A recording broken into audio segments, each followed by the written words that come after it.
ആരോടൊക്കെയോ കർത്താവ് പറയുന്നു, നിന്റെ പ്രശ്നം നിന്റെ ജീവിതത്തിൽ ആരംഭിക്കുന്നതിന് മുമ്പ് തന്നെ നിന്റെ പ്രശ്നത്തിന്റെ പരിഹാരം മറുഭാഗത്ത് ദൈവം സെറ്റ് ചെയ്ത് വെച്ചിട്ടുണ്ട്.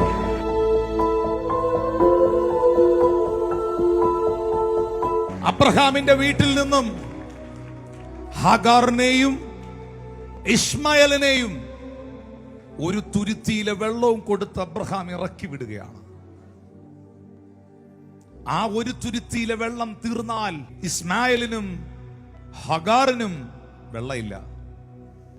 ഹഗാറും ഇസ്മായേലും മരുഭൂമിയിൽ വലഞ്ഞുഴലുകയാണ്. കൃത്യമായി കൊടുത്ത തുരുത്തിയിലെ വെള്ളം തീർന്നു.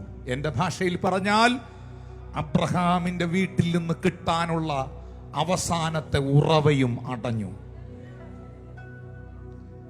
പക്ഷേ പൈതൽ പൊട്ടിക്കരയുമ്പോൾ, തൊണ്ട വരണ്ട് മരിക്കാറാകുമ്പോൾ, ഹാഗാർ തിരിഞ്ഞു നോക്കുന്ന സാഹചര്യത്തിൽ ഒരു സാധ്യതയുമില്ലാത്ത മരുഭൂമിയിൽ ഒരു നീരുറവ അവൾ കാണുകയാണ്.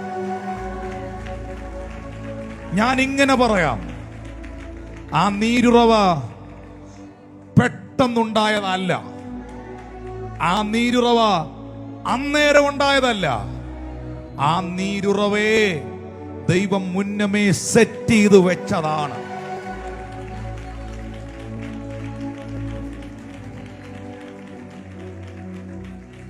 ഈ പദവും കൂടെ വിശ്വാസത്താൽ എടുത്തോ.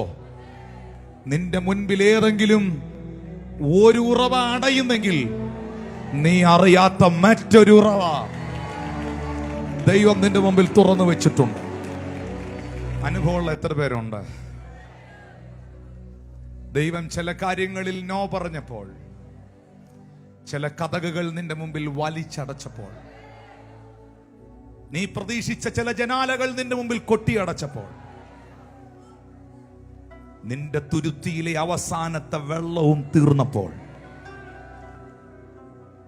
നീ കണ്ടിട്ടില്ലാത്ത അറിയാത്തൊരു ഉറവ കർത്താവ് തുറന്നെങ്കിൽ ശ്രദ്ധിച്ചോ. പ്രശ്നമല്ല ആദ്യം ഉണ്ടായത്, പരിഹാരമാണ്. അടുത്തിരിക്കുന്ന ആളോട് പറഞ്ഞ്, പ്രശ്നമല്ല ആദ്യം ഉണ്ടായത്, പരിഹാരമാണ്.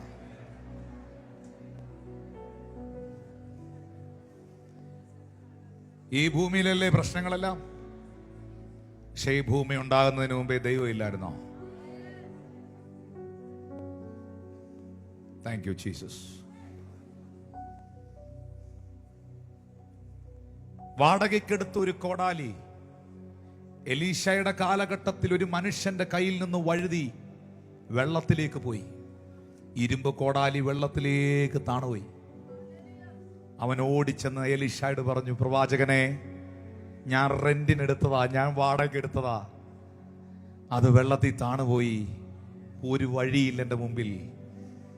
എലീശ പറയുന്നുണ്ട്, അവിടെ ഒരു വൃക്ഷം നിപ്പുണ്ട്, ആ വൃക്ഷത്തിന്റെ കൊമ്പ് വെട്ടി നീ വെള്ളത്തിലിടുമ്പോൾ കോടാലി പൊങ്ങി വരും. നഷ്ടപ്പെട്ടത് ചിലതൊക്കെ നിന്റെ ജീവിതത്തിലേക്ക് തിരികെ വരാൻ നീ അറിയാത്തത് ചിലതൊക്കെ ദൈവം വളർത്തി വെച്ചിട്ടുണ്ട്. ഇസ്രായേൽ ജനം കുടിച്ച വെള്ളം മാറയായിരുന്നു മോനെ, മാറ കയ്പായിരുന്നു. ആ കയ്പേറിയ വെള്ളം കുടിച്ച് തീർന്നു പോകേണ്ട തന്റെ ജനതയെ രക്ഷിക്കാൻ ദൈവം മോശയോട് പറയുന്നു, നീ ആ വൃക്ഷത്തിന്റെ കൊമ്പ് വെട്ടി വെള്ളത്തിലിടുക.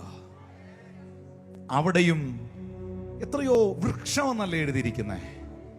ഇസ്രായേൽ ജനം മിസ്രൈമിൽ നിന്ന് പുറപ്പെടുന്നതിനൊക്കെ മുൻപ് തന്നെ മരുഭൂമിയിലാന്ന് ഓർക്കണം, കേരളത്തിലല്ല.